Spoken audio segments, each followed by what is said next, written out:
Constantine the Great. 1.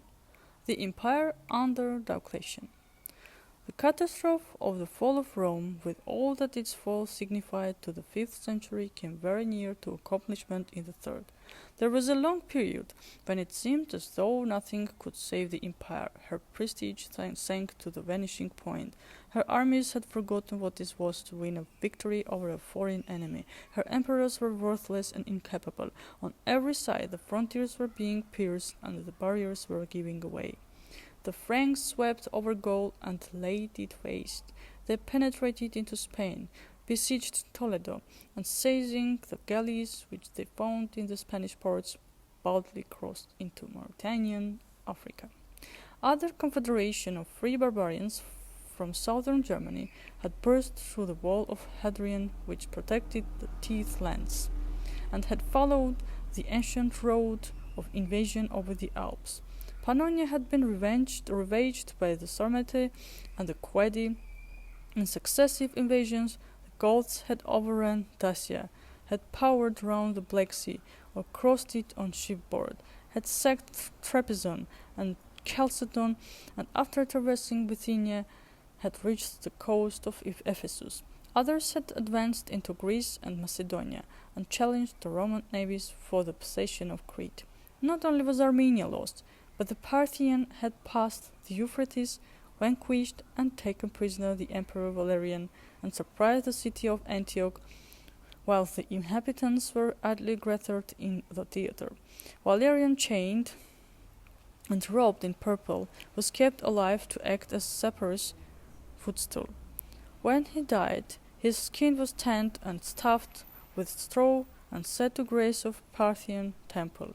Egypt was in the hands of a rebel who had cut off the grain supply, and as if such misfortunes were not enough, there was a succession of terrifying and destructive earthquakes which wrought their worst havoc in Asia, though they were felt in Rome and Egypt.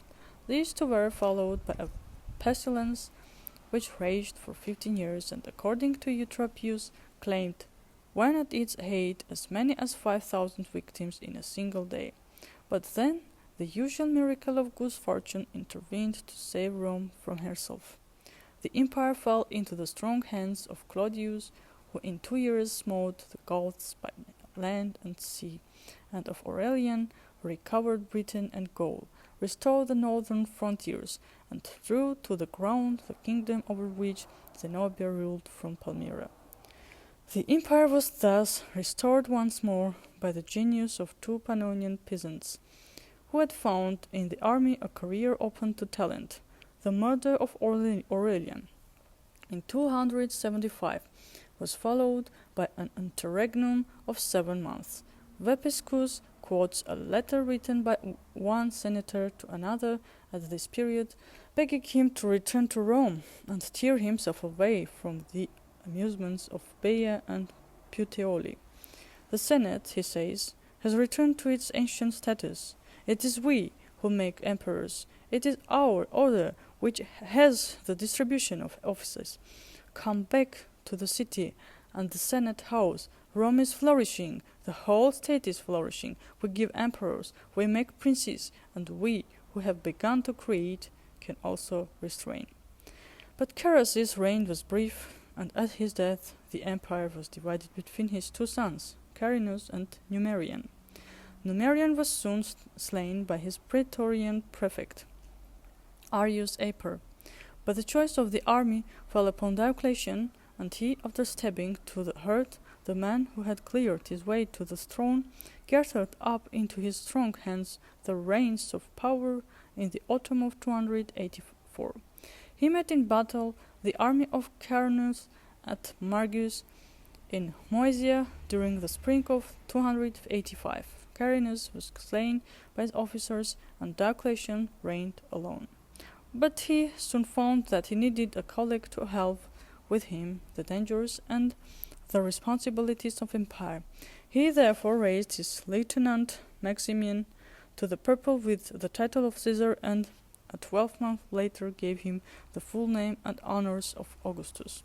Galerius was prompted to be the Caesar of Diocletian, Constantius to be the Caesar of Maximian. Each married the daughter of his patron and looked forward to becoming Augustus as soon as his superior should die. In the east, Diocletian recovered Armenia for Roman influence in 287 by placing his nominee, Tiridates, on the throne.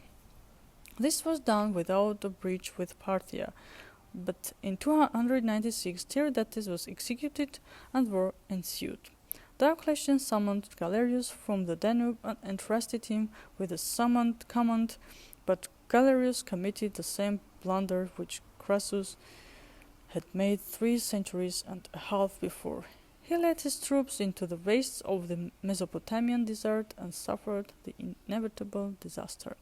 When he returned with the survivors of his army to Antioch, Diocletian, it is said, rode forth to meet him, received him with cold displeasure, and instead of taking him up into his chariot, compelled him to march alongside on foot in spite of his purple robe. However, in the following year, 297, Galerius faced the Parthian with a new army, took the longer but less hazardous road through Armenia, and utterly overwhelmed the enemy in a night attack. The victory was so complete that Narses sued for peace, paying for the boon to lesser a price than the whole of Mesopotamia and 5 provinces in the valley of the Tigris, and renouncing all claim to the sovereignty of Armenia. This was the greatest victory which Rome had won in the east since the campaigns of Trajan and Vespasian. It was followed by 50 years of profound peace, and the ancient feud between Rome and Parthia was not renewed until the closing days of the reign of Constantine.